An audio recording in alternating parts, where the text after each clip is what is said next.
Are you an apex predator? I really hope so. For the sake of our country, I hope so. And you're probably raising your eyebrow because you hear a lot about predators and psychopaths and politics and we love to throw the word predator around, right? But predators get a bad rap. We actually need them in the ecosystem. So let's look at wolves. I've used wolves as an example in another class, but that's because it's really relevant.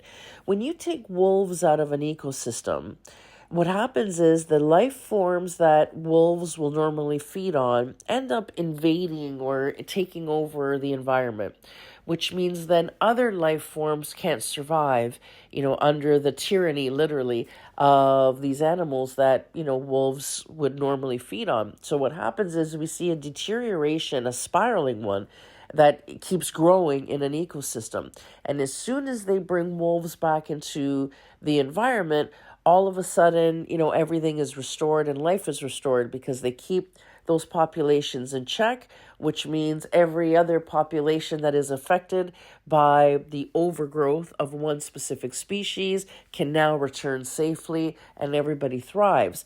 And that's because predators don't go around killing just for the sake of killing, unless you're a cat, unless you're a house cat outside looking to kill as many birds as you can in a day. But for the most part, usually predators actually do a good thing for our environment. And so then why are they demonized? Well, because, we are in a culture right now where everybody wants to look like a saint. And also, virtue signaling is the new obsession du jour, is the virtue signal. And in politics, if you want to be successful in politics, learn how to virtue signal. But it is so annoying. It is so annoying. And people are starting to see past that. They're starting to see through it because we've been subjected so much to it that it's kind of hard to snow the public too much anymore. So, when you're looking at the virtue signal in politics, you'll often see that in an omnibus bill, right? So in an omnibus bill, they will take several pieces of legislation that are often even unrelated. And that's usually when you've got to catch up legislation. So let's say it's been outdated and we need to update the books, they'll update a whole bunch of pieces of law and they'll put it all together in one big lump sum. Problem with that is omnibus bills are a great opportunity to hide things.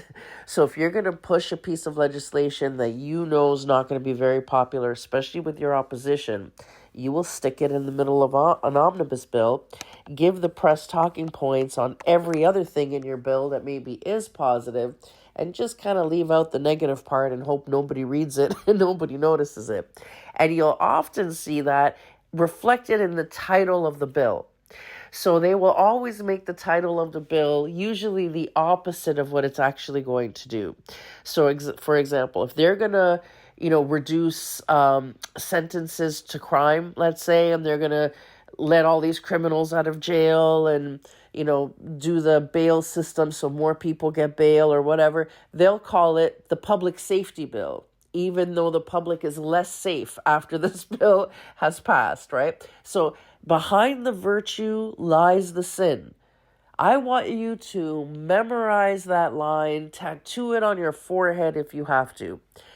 Behind the virtue lies the sin. So every time someone, especially your opposition, even your own party for that matter, because, although I say you have to toe the party line, that doesn't mean that internally you can't be honest with yourself, right? On, the mistakes your party's making, if they're making them, so then you can mitigate that when it blows up in their face. So behind the virtue lies the sin. So on the face value of something, it's always going to sound good. But when you start to pick that thing apart, that's when you find the stuff that people are hiding. And it's very, very important that you're able to recognize that so that you don't fall into, for example, public bandwagons because it sounds good and you don't want to be the one outlier. You know what I mean? That says, well, everybody agrees with this, but I think there's a flaw in that argument, then you look like a jerk. And that's a really good way that the opposition will use virtue signaling to, kind of silence dissent. So let's give you an example. Let's use the guns because that's a really contentious issue, right? So gun ownership. So you could put in a bill, let's say, that takes away, like right now, the liberals are trying to do gun control, right, among anglers and hunters. And conservatives always fight back saying the people that are using guns in crime are not anglers and hunters. So why don't we have to go after gangs, gun gangs? That's where our priority should be. But what the liberals do to spin that is they'll go after hunters, let's say, and the conservatives will fight back, and the liberals will say if they're against gun control, that means they're pro-crime. And they totally flip it around like, pro-crime, what? No, we're pro-hunters. We're pro-hunters, we're not pro-crime. But they will spin that. It doesn't matter that it's not true. That's going to be the line they stick to, and they will stick to it and run. So I remember there was a time in history where we were dealing with immigration, and there was extremism happening in the world, violent extremism, and we were doing a big immigration program. And the conservatives wanted to put in part of the immigration questioning. They wanted to make sure or try to find out if the people that were coming into Canada held extremist views, because they thought it would be best to limit allowing, religious extremists into the country because of all the violence they were created. What happened with the opposition is they said, conservatives are anti-immigration and they're all racist. Conservatives are racist. And it's like, no. We're not racist. We're not even anti-immigration. We're anti-religious extremism coming into the country and that violence coming here. Nothing to do with racism. Nothing to do with anything. We're anti-violence. That's what we're anti. We want to make sure we don't have violent people or people that ideologically align with violent actions. That's all we're trying to do. And even, for example, there was a time where we were talking about female genital mutilation. And we were trying to put in an education program so that new immigrants know that in Canada, you can't do that. Like, we're not pro-female genital mutilation. That was called racist by the opposition. Conservatives are anti-immigration and they're racist. And it's like, no, we're, if anything, feminist. You know what I mean? If you're saying you're anti-feminine female genital mutilation, that's actually a feminist thing. That has nothing to do with racism. But that was completely ignored, and conservatives were called racist. And guess what? That verbiage, that narrative permeated the public. So then conservatives at the time were so afraid of being considered racist that they would not publicly admit that they were conservative. And people that had put signs on their lawns during elections for the last 10 elections suddenly were refusing to put a sign on the lawn. They would vote conservative, but they wouldn't put the sign on the lawn because they were afraid that their neighbors would call them a racist, even though they themselves may have been a person of color. It was the strangest phenomenon to see people of color being accused of being racist because they were against something like female genital mutilation. And many of the immigrants that came from the countries that performed that came to Canada to escape that when they had daughters, and even they were called religious intolerance because they were against something that in Canada is actually illegal. So this is, again, behind the virtue lies the sin. So what the liberals did is said, we are pro-immigration. We are not racist like the conservatives. We're so wonderful. And a lot of liberals fell into that and believed that, not realizing, well, wait a minute. The conservatives are talking about something really specific here. Genital mutilation, which is a thing, you know what I mean, is a big problem in the world. And religious extremism, also a big problem in the world. So it had nothing to do with race at all, but that narrative stuck in the public's mind. Now, being an apex predator in politics is a very important thing. Because if you are someone who is overly concerned with how you are perceived to the point that you will be a doormat and you'll just say yes to everything and you're afraid to push back against bandwagons, which we talk about later in this course, then you're going to have a really hard time, right? or you will be part of the problem. You're going to become one of those people that, because of you, like for example, cancel culture, right? Cancel culture started with a good thing. Cancel culture started when, stars or people in the public were so prolific in their shittiness that, people finally started to fight against them and say, you know what? Nobody wants to hear your crap. Be quiet. The problem is that people learned how effective it was, and then other people became so paralyzed in fear of it that then, you just hiccup and suddenly you're being, cancel cultured and everybody gets fired and everybody apologizes. Let's talk about apologizing. That's an area too that's a problem. So lazy PR people used to say in the day, didn't matter what you did, even if you weren't wrong, even if the public was misperceiving a thing, it didn't matter. Every PR person on the planet just told you to apologize for every single thing. Because back in the day, it used to work. You just put out a public apology, 3 days later, everybody forgets and you move on. And that was just the easiest thing to do. The problem is that led to a culture where we started apologizing for everything. So then the novelty of the apology wore off because that became insincere to people because that's all they ever heard were these apologies for everything. So then what people did was they started push to be fired. So then the throw them under the bus syndrome happened, right? So every time something happened or a politician makes a mistake, some poor staffer gets thrown under the bus, right? They're like sacrificial lambs at HQ. So you throw some poor staffer under the bus, you blame them, oh, they made the post, they wrote the thing, whatever. And so now people are like, oh, every time we get mad, someone gets fired. I like my pound of flesh. So then they started demanding the apology plus the pound of flesh for every tiny little misstep. And now we have the cancel culture society that we finally, thank God, are seeing a pushback. People are starting to get tired of that shit because it's gone to an extreme. But you notice how things go to extremes, right?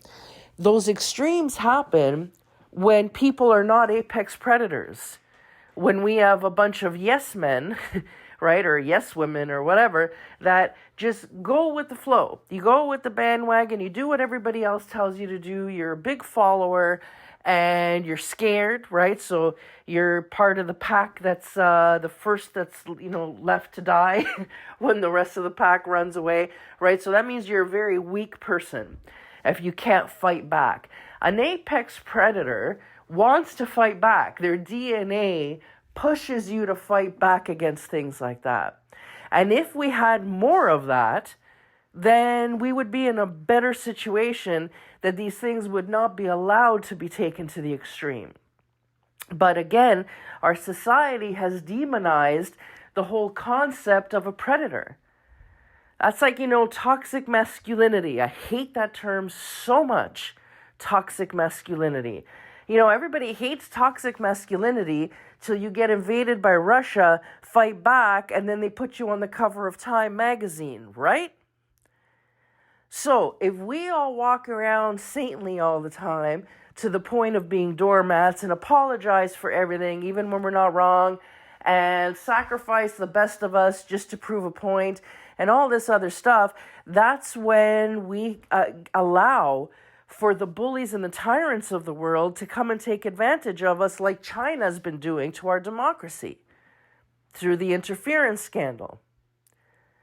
So had we had more apex predator type leaders, that would not happen because you would not be the one being predated on. You're the one out, doing the predating. So that's the key point here. Is to understand and embrace your power, your strength, and that when we're talking about world leadership, we're talking about governance, that can often sometimes mean war. War with other countries, war with internal policies, war with societal bandwagons. There's a lot to push back against. And you need to be able to harness the wolf inside you to be able to handle that. And then not to mention that I mentioned in one of the foundational classes that mental illness does not preclude you from politics. That means there's a lot of people in politics, like in every sector, that have mental illness. And some mental illnesses are quite benign in the way they express themselves. But when you look at mental illness through a narcissist, right? Now that's the kind of predator that's scary. Because that's the kind of predator that goes into politics just for the sake of power. They don't give a shit about doing good in the world. They just want power. And they will do whatever they need to do to win at any cost. That kind of person in politics is dangerous. Thank goodness, not completely common, right? They are the minority, but they're there, they exist. And you may run up against one of those. But if you yourself are an alpha, strong, predator type person with integrity, you can fight back. But if you're a meek little thing and, you're scared and whatever, they're going to eat you alive. So you have to harness the internal predator to be effective at what you do, to remain integral, and to protect the interests of the people you're serving. And you do that by being strong. Like when you think you're going to bake Putin some cookies and suddenly he's going to back off, you think, what, if you write him a nice letter? You know what I mean? That's what you're dealing with here. On the world stage especially if you go federal, right? What happens even provincially, like, well, forget that. I'm going to go provincial, so that has nothing to do, with war, so I'm good. I'm talking about garbage collection and healthcare. Yeah? Well, during a pandemic, how much fun do you think that was? When everybody's special interests were all involved, people were being, industries were really, really suffering, and some really tough decisions had to be made, some heartbreakingly tough decisions. You need an apex predator, an integral one, to make those decisions because, for example, if you yourself are a predator, you'll be able to spot another one, won't you? So, for example, if I'm a cat and I like to hide in the grass so nobody sees me coming, then to look in the grass where people are hiding because that's where predators hide. So it's not a matter of, apex predators are evil. No. You can be a wolf who only eats what it needs to eat to survive and is a conservationist and keeps the ecosystem in balance and everything is lovely. Or you can be a cat who just wants to kill, 10,000 birds a day for no reason, just for joy. So when you look at the wolf and you look at the cat, right, you think the wolf is scary, the wolf is mean, the wolf could really hurt me. Oh, the cat is so cute. Oh, I love the cat. Cat is sweet. I'd rather be a cat than a wolf. Okay, then you're really a psychopath. And I love cats. I have a cat. But cats are psychopaths, right? So that would represent the kind of politician that just wants to go around killing everything for no reason, just because they can. And like I said, that exists in the world. Or you could be the wolf who eats what it has to, protects its pack, it's loyal, and keeps the environment, in balance. Now, luckily, a wolf, a cat doesn't stand a chance against a wolf, right? Right? So if you are an apex predator with integrity, you could do good things. So please don't hide from that nature. The part of you that has to walk 9 kilometers a day during an election, every single day, that has to work 12 hours, 7 days a week for years and years and years and years, not just for a phase, years and years and years and years, you're completely consumed by your industry. You have to have a drive in you that is not normal, that is superhuman. You have a superhuman ambition or commitment or drive. That is fantastic when it's applied with integrity and with strength. So do not hide from yourself, and do not shame the parts of you or others that are strong and capable of drawing blood once in a while when it's necessary. And use that wisdom and that self-awareness to be able to spot that behavior, and then to take the extra step of discernment to say, okay, well, he's a predator, I'm a predator too. Are they one of those integrity type predators, or are they a crazy house cat type predator? But you need to be able to come to peace with your predator nature.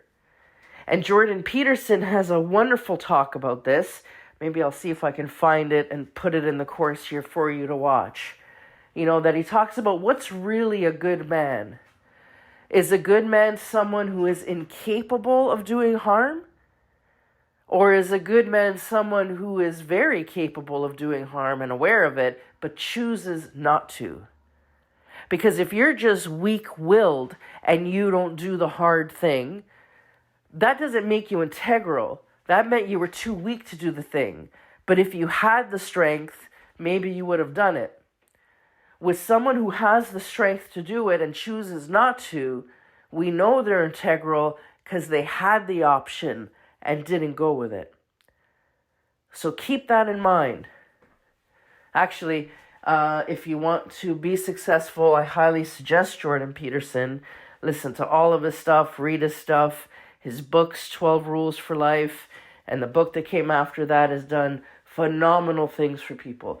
So Jordan Peterson is definitely someone that I respect very much and highly recommend in terms of modern day personal growth, brilliance, and wisdom. I would kind of put him as the Wayne Dyer of the modern age. He's fantastic. So anyway, come to peace with predators. Really start to look at your perception of things. Because often what we think about things is through a distorted lens that society has pushed, and it's usually coming from university think tanks that have these lofty things in mind, and they'll take a concept to the extreme, but then they teach it to 10,000 students over a couple of years, and suddenly that ridiculous lingo, permeates every single day narrative, and then begins to shape how society thinks and grows. And woke culture, snowflake culture, that's a perfect example. That's the consequence of not being vigilant. Not being vigilant, and it's the consequence of allowing a bandwagon to shape a culture in a negative way, with negative consequences. We got to the point where you weren't allowed to criticize a thing or say anything negative without being demonized. And now as a result, people are afraid of even, constructive criticism. And as a result of that, now nobody wants to go to work. I know it's an indirect, result, and that's a big stretch. But when you look at the trickle down of how when narrative shifts, eventually society shifts, it's not always in a good way. It's not always in a good way. And the fragility, the emotional fragility, now everybody's always offended, and then somebody's got to get fired because somebody was offended, that is the negative consequence of the virtue being shoved down everybody's throat, and then you're so busy choking on the virtue, you don't realize the sin. So again, that is your tip for the day. So remember, behind the virtue lies the sin. And nowhere on the planet is that truer than in the political realm. So please be aware of that. Don't get snowed by it. As soon as something on face value looks good, get suspicious. Start picking it apart. And don't just look at the immediate consequences of that mentality shift, but how that would shape society in the future, 2 generations from now, when it's taken to an extreme, because everything gets taken to the extreme before it comes back to the balance, right? Life is like a big pendulum, and public awareness, public mentalities, public norms, those are like a big pendulum. So, for example, we look at the Me Too movement. That was another thing. So at first they've swung in the opposite direction where were predated on daily in the workforce, and that was just the way it was. And then all of a sudden Me Too came, and that kind of stopped that bullshit there for a second. So that was fantastic, and called out the worst of them.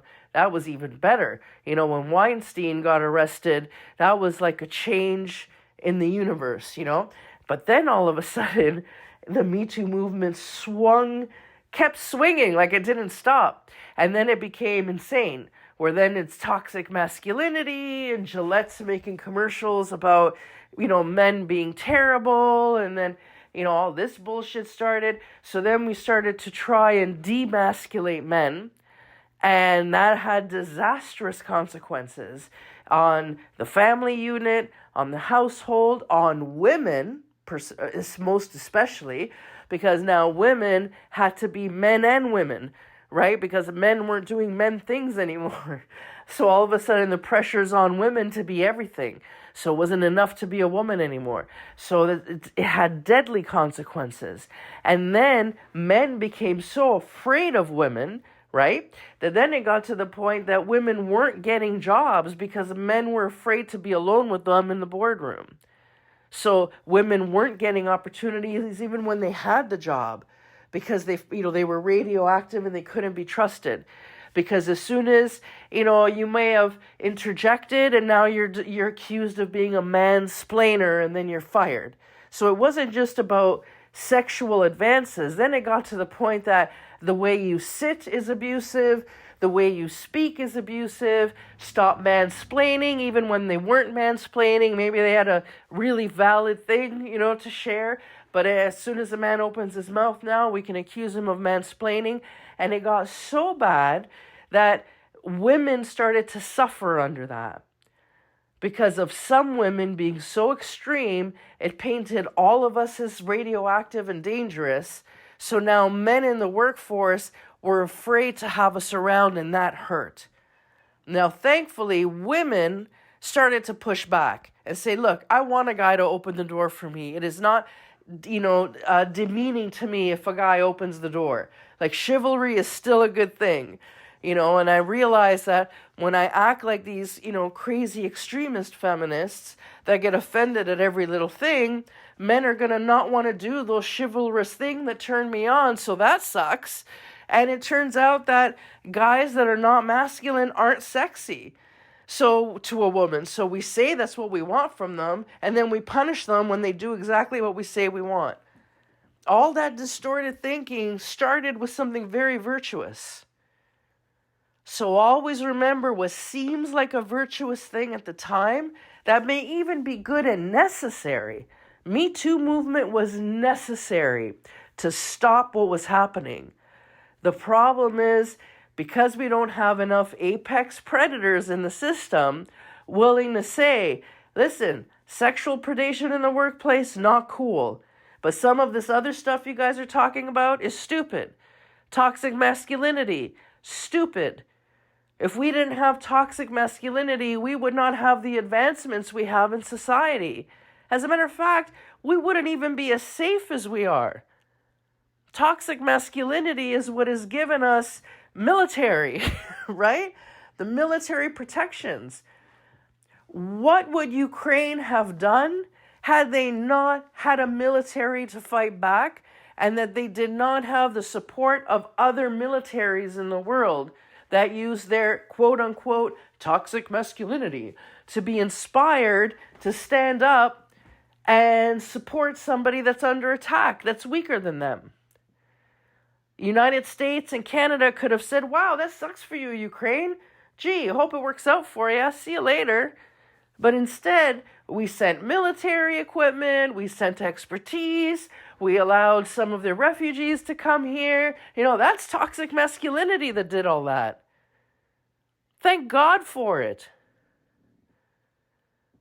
So I want you to stop with the virtue bullshit. Your homework today is to learn how to become a societal observer. Because as a thought leader, and a member of government that will be shaping the laws that govern the country and therefore impact globally, I want you to sit back and look at the world, look at society from that perception. And I want you to look at the last 20 years. And I want you to look at wokeism. I want you to look at feminism and the Me Too movement, just as an example.